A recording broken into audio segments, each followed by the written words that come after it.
welcome to another studio vlog. Still gotta get that right. This week I want to do a lot, which is pretty common. I set some lofty goals and I almost never finish them or reach them, but I am hoping to take you on a journey from the beginning of a piece to the end.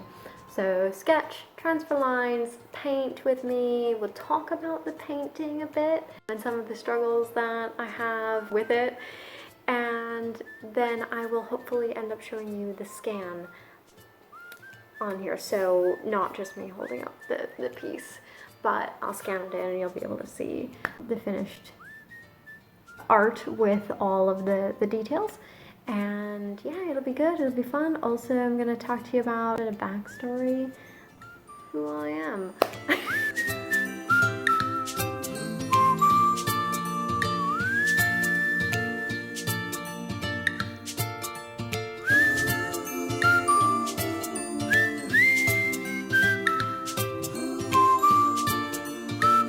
So the concept of this piece was space meets sea.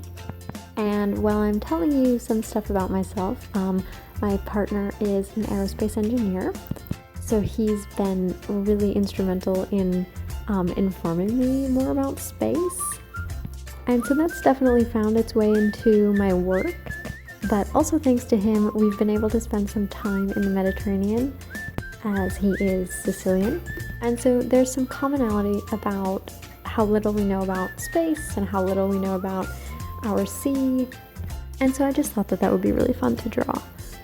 Also, side note, these characters, the salamanders, these are my celestial salamander characters, which was another fun conceptual idea for some characters that I came up with a while ago.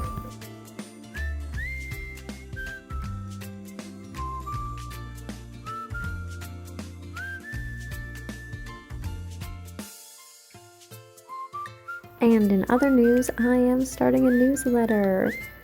I'm going to try to release one every month. If you'd like to sign up, head to my website. The link is in the description. It would be so much appreciated to not just be able to send an email to my friends and family. So I know some illustrators transfer their lines by scanning the sketch and then printing directly onto watercolor paper using a printer. I have not figured out how to make that magic happen, so I'm still in the lightbox world and taking my sweet time transferring the lines by hand.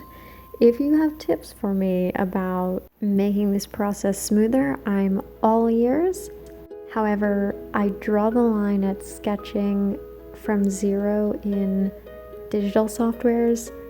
I own a Wacom Intuos Pro. I don't own a Cintiq or an iPad, so I'm sticking with my pencil and paper for now at least. But I'd love to hear how you do this. Hey, I am coming back from Walgreens. Really exciting, I know. A more exciting life in Washington. Which brings me to my next topic. We moved. I am new to Texas, as you may have guessed. We moved here because my partner got a job, and I am not exactly a woman of the South. I am very much so a New England peacoat, scarf wearing kind of gal. Next year, well, this year, will be our first full summer here. And I'm dreading it. So to be perfectly honest, I'm still adjusting to Texas and trying to find things to do. But the other night we went to this game and bowling place, which was a lot of fun. But it's anyway been a pretty big change to go from Washington to the Houston area. Thank you for listening to me rant about my adjustment period from the East Coast to the Gulf Coast. But it is time to get back to our sketch. It's time to paint. The best time.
Okay, this part is for the other artists out there watching. I know you all have a color that you just gravitate toward.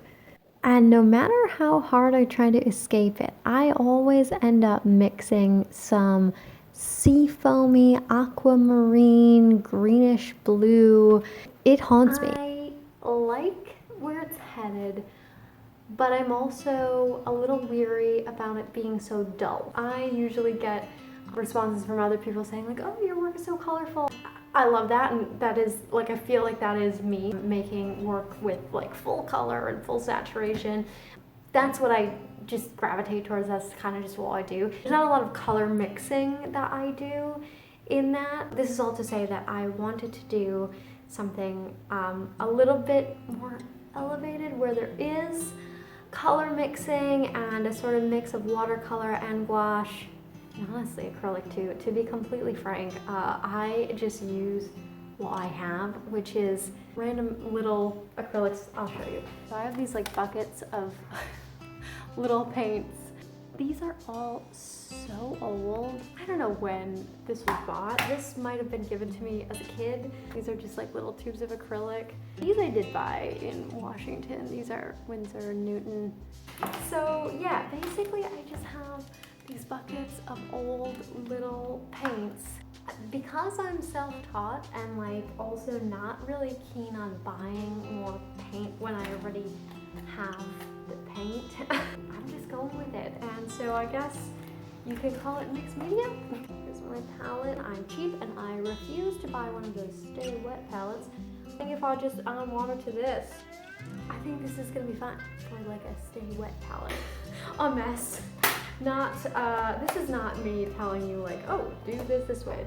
This is how I'm doing it. I am trying to warm it up, but I am starting to feel a little restricted. I'm also struggling right now because I feel like it's feeling a little dull. And so I just went in with this, you can see over here, just to kind of warm it up in places, but is there any like pop to it? Maybe that will get solved when I add in like final details, adding in like line in certain places. So I did go ahead and add orange to my palette and kind of blend it with a bit of white and yellow ochre. So I'm using this orange to warm up the painting, but I also didn't want to go overboard with it and just apply orange everywhere, which is actually a really big challenge for me. Because once I have the paint on my brush, I feel like it needs to be put down, if not on this painting, on another painting, so that I don't waste it. And that's usually why I work on two pieces at once, one that's a bit more structured and another that's maybe just like a watercolor sketch in my sketchbook. Also, let's talk about inking. I don't exactly consider myself a traditionalist when it comes to ink. I did go through a cross-hatching phase a long time ago.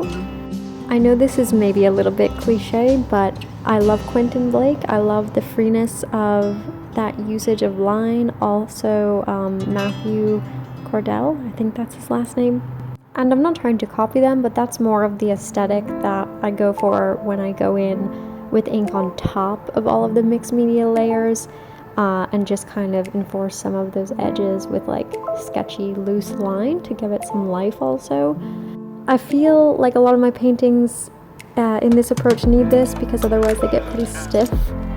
And I think most of us illustrators are really aware of tightening up and trying to stay loose.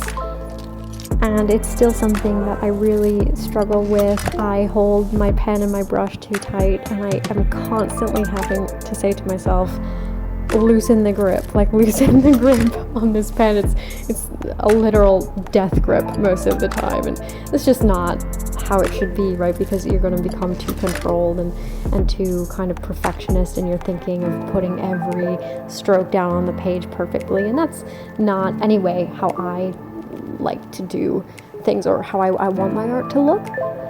Okay, I'm going to stop rambling now and show you this tape reveal. So let's take up this tape and show you the final piece.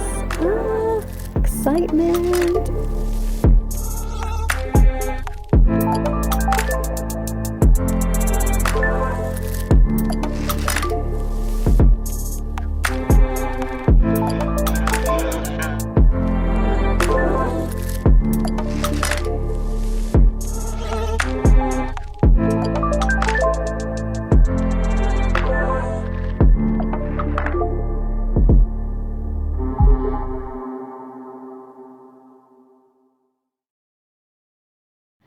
thank you guys so much for watching. I hope you really enjoyed seeing an illustration from start to finish, and until next time, bye bye.